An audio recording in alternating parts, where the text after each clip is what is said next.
In the previous section, we talked about the imagery of the phoenix in Chinese literature as a symbol of love. It is also true in English literature. The Phoenix and the Turtle is an allegorical poem about the death of ideal love by William Shakespeare.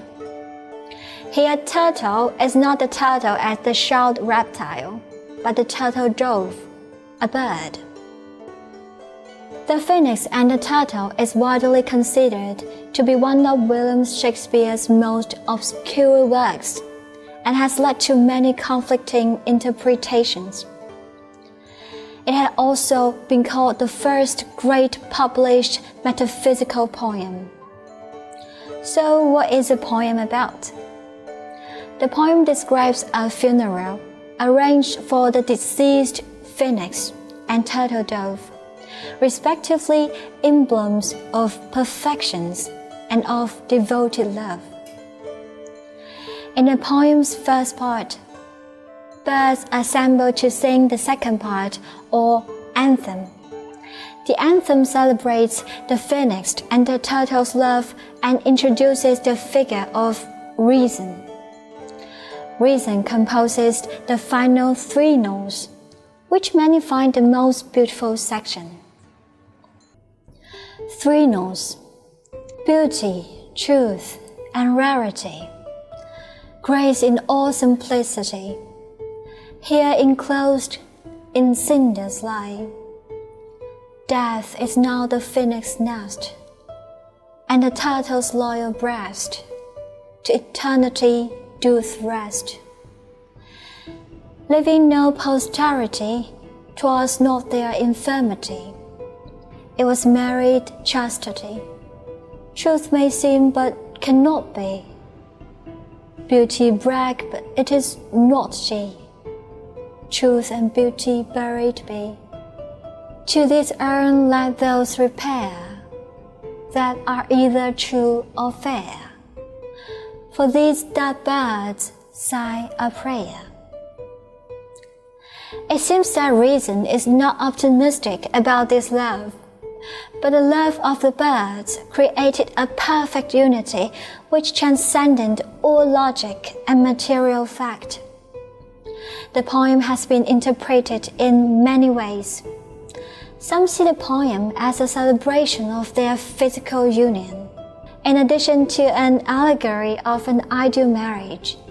The poem can also be seen as an elucidation of the relationship between truth and beauty, or of fulfilled love, in the context of Renaissance Neoplatonism. Plato described people falling in love in the name of myth. It is said that at the beginning of human emergence, the body was round, energetic, and fast, and even wanted to fly to heaven to rebel. In order to prevent this, people were cut in half. As a result, those who were split in half missed their other half very much.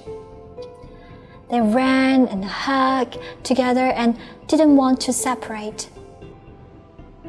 Here, Plato describes everyone as a half person who has been looking for his other half. Shakespeare's description of the combination of the two in the poem Phoenix and the Turtle Dove is similar to Plato's interpretation of love. Property was thus abhorred, that the self was not the same. Single nature's double name, neither two nor one was called. The individual of Phoenix and Turtle Dove is not complete.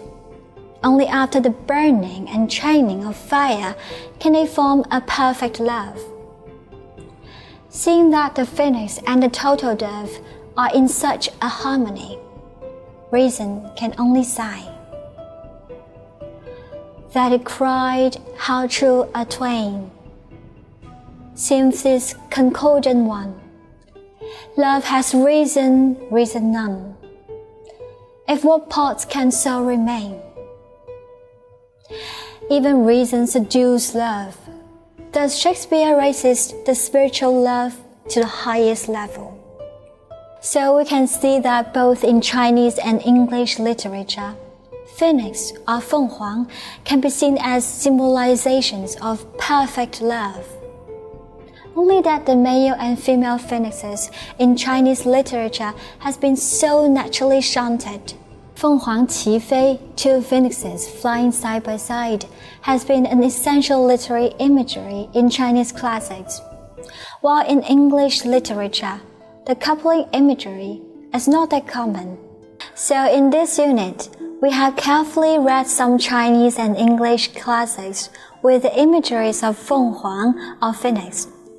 We have introduced and compared the origins of 凤凰 and phoenix and the imageries of love and ambition. In the next unit, we'll move on to take a close look at the imageries of cuckoo, which is an important component in the ancient Chinese classics. I will see you. Bye.